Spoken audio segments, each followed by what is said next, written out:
साथियों नमस्कार, स्वागत है आपका। साथियों आज हिंदी गद्य की 5वीं क्लास यानी 5वीं कक्षा है।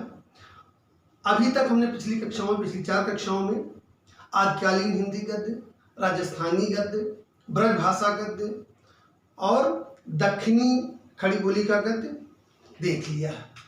आज हम खड़ी बोली गद्य के विकास पर चर्चा करेंगे।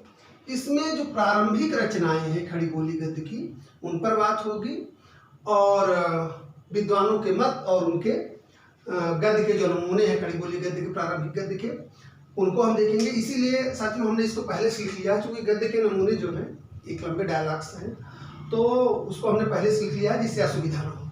तो आइए आज की चर्चा शुरू करते हैं, जुड़ते हैं विषय से।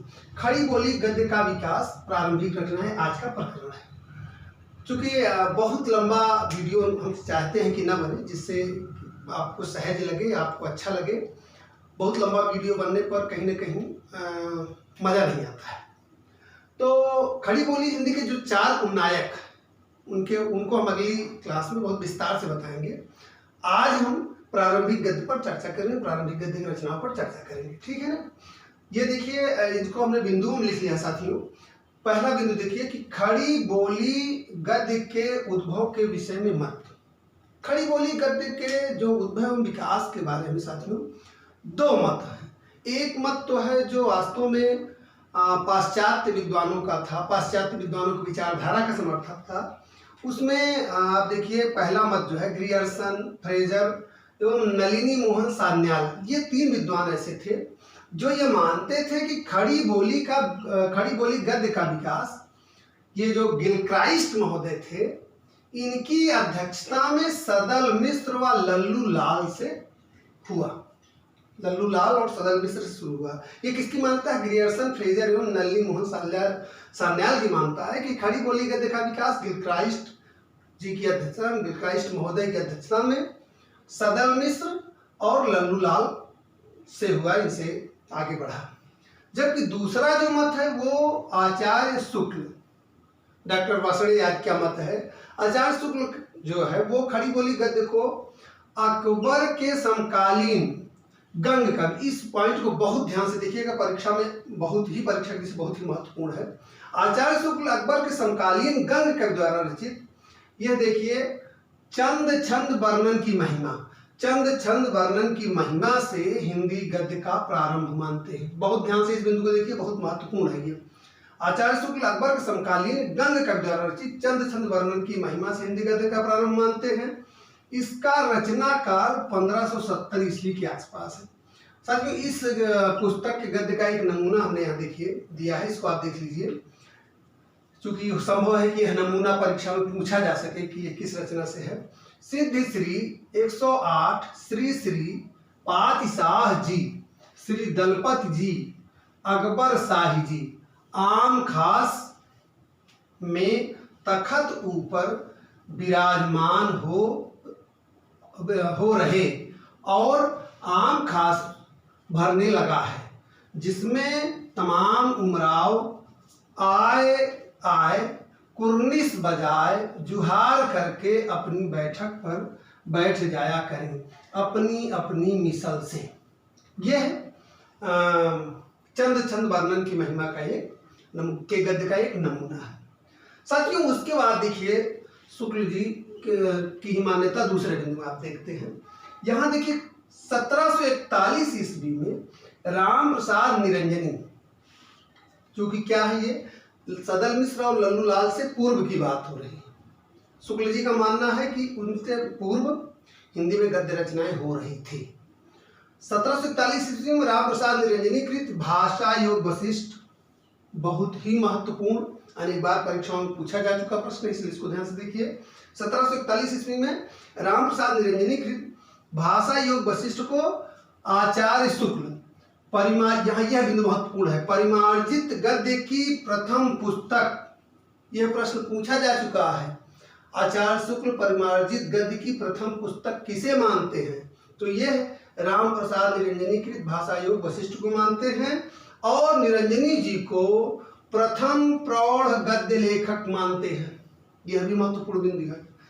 अगला बिंदु देखिए, भाषा योग, अब ये देखिए, भाषा योग वशिष्ठ से पूर्व यानी 1741 ईस्वी से पूर्व गुरुमुखी लिपि में खड़ी बोली गद्य लिखा गया था। उसमें अनेक साहित्य लिखा गया था। उनमें से सोढ़ी मिहिरवान जी, हरि जी, दयालु अनेमी जी ने खड़ी बोली गद्य में, किसमें, गुरुमुखी लिपि में, यहाँ ध्यान देने वाली महत्वपूर्ण बात है, धार्मिक एवं सांस्कृतिक विषयों पर रचनाएं की थी। इनकी रचनाओं के बारे में पिछले क्लास में बात हो चुकी है, आप चाहें तो उसको देख लीजिएगा। ठीक है साथियों, तो अब आइए हम इस पेज में हमने देख लिया ग्रियर्सन, फ्रेजर और नल्ली मोहन सावलाल का मत, आचार्य शुक्ल का मत, और दो महत्वपूर्ण रचनाओं के बारे में, भाषा योग वशिष्ठ और चंद्रशेखर बर्मन की महिमा के बारे में। अब आइए अगला पेज देखते हैं। साथियों, खड़ी बोली गद्य के विकास के क्रम में अगली महत्वपूर्ण रचना देखते हैं। यह है जैन पद्म पुराण का भाषानुवाद। जैन पद्म पुराण का भाषानुवाद, इसका रचना काल 1761 ईस्वी है और इसकी रचना किसने की थी, दौलत राम ने। नाम से ही स्पष्ट है, क्योंकि यह मूल रूप में आचार्य हरिशेण कृत जैन पद्म पुराण क्या है, यह आचार्य हरिशेण जो द्वारा रचित जो मूल रूप में जैन पद्म पुराण है, उसी का इन्होंने भाषानुवाद किया था। महत्वपूर्ण इसलिए हो जाता है कि यहाँ चर्चा इस बात की हो रही है कि खड़ी बोली गद्य का विकास फोर्ट विलियम कॉलेज की स्थापना यानी गिलक्राइस्ट जी की अध्यक्षता में शुरू हुआ या उसके पहले से उसकी परंपरा रही है। तो यह खड़ी बोली गद्य की एक महत्वपूर्ण रचना है। उसके बाद में चलिए अगली रचना देख लेते हैं। यह है पंचांग दर्शन। इसका रचना काल 1800 ईस्वी है और इसके रचनाकार मथुरा प्रसाद शुक्ल हैं। यह एक ज्योतिष ग्रंथ है, यह भी खड़ी बोली गद्य में लिखा गया है। सॉरी, यहाँ एक मिस्टेक हो गई है, इसको चलिए हम सुधार लेते हैं।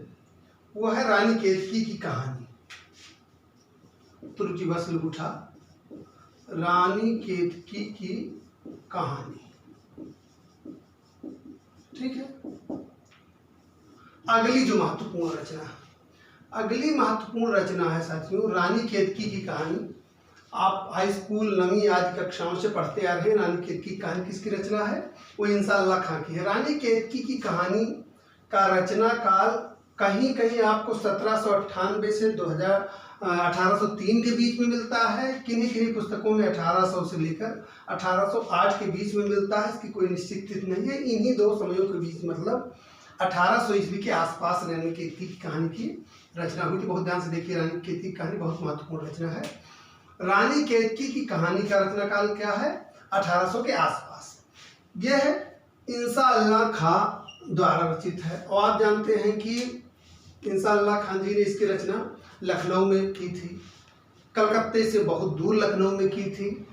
इंसाअल्लाह खां की इस कहानी के बारे में माना जाता है कि यह हिंदी की प्रथम मौलिक लिखित गद्य कथा है जिसमें खड़ी बोली गद्य साहित्य में लौकिक श्रृंगारमय प्रेमाख्यान परंपरा का सूत्रपात, बहुत ध्यान से देखिए, लौकिक श्रृंगारमय प्रेमाख्यान परंपरा का सूत्रपात किससे माना जाता है, रानी केतकी की कहानी से माना जाता है।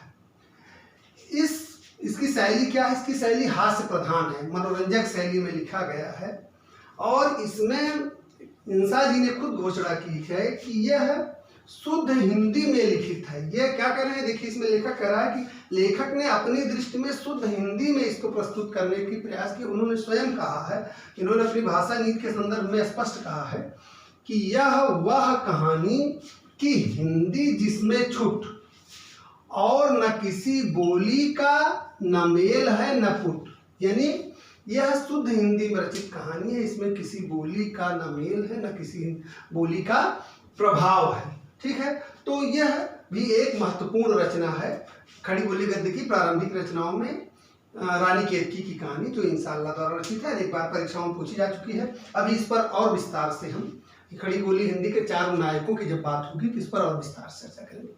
साथ ही यहाँ जो महत्वपूर्ण बात है वो स्पष्ट यह करना था कि खड़ी बोली का विकास फोर्ट विलियम कॉलेज की स्थापना यानी गिलक्राइस्ट के निर्देशन में हुआ या उसके पूर्व खड़ी बोली गद्य की रचनाएं थी। तो आज की कक्षा में हमने चर्चा की कि खड़ी बोली गद्य का विकास गिलक्राइस्ट के पूर्व ही इन रचनाओं के माध्यम से परिलक्षित होने लगा था, दिखने लगा था, जिसका एक मजबूत आधार है। ये रचनाएं चूंकि फोर्ट विलियम कॉलेज की स्थापना से पूर्व ही हो चुकी थी। तो यहाँ देखिए, इसमें देखिए दो धाराएं दिख रही हैं। एक तो जैसे गुरुमुखी लिपि में जो साहित्य लिखा गया है वो प्राय धार्मिक उद्देश्य है। जैन पद पुराण वगैरह भी है, देखिए धार्मिक उद्देश्य है। तो ये एक धार्मिक सांस्कृतिक प्रधान रचनाएं भी हुई थी। दूसरी आप देखिए रानी केतकी की कहानी को देखेंगे तो आप पाएंगे कि इसकी जो भाषा है यह मनोरंजक विषयों के अनुकूल भाषा है। इनकी भाषा गुरुमुखी लिपि में जो गद्य लिखा गया है या दौलत राम या मथुरा प्रसाद जी को जो गद्य लिखा गया है वो धार्मिक सांस्कृतिक साहित्य के अनुकूल है। तो यहाँ ये स्पष्ट हो जाता है कि फोर्ट विलियम कॉलेज की स्थापना के पूर्व ही हिंदी गद्य रचनाएं, खड़ी बोली गद्य रचनाएं हो रही थी। और यह एक भ्रांति जो लोगों ने, कंपनी के जो कर्मचारी थे या कंपनी के अधीन जो लोग थे, उन्होंने जो बनाया कि फोर्ट विलियम कॉलेज की स्थापना के बाद गिलक्राइस्ट की अध्यक्षता में ही सदल मिश्र लल्लूलाल के द्वारा हिंदी खड़ी बोली गद्य का विकास प्रारंभ हुआ, तो निश्चित रूप से भ्रामक है। ठीक है साथियों। तो साथियों, आज की कक्षा में हम यहीं रुक रहे हैं। अगली कक्षा में खड़ी बोली हिंदी के जो 4 प्रमुख नायक हैं, इंशाअल्लाह खां, सदल मिश्र, लल्लूलाल, इन सब के बारे में विस्तार से चर्चा होगी। तो मिलते हैं अगली कक्षा में। आज के लिए इतना ही। धन्यवाद। नमस्कार।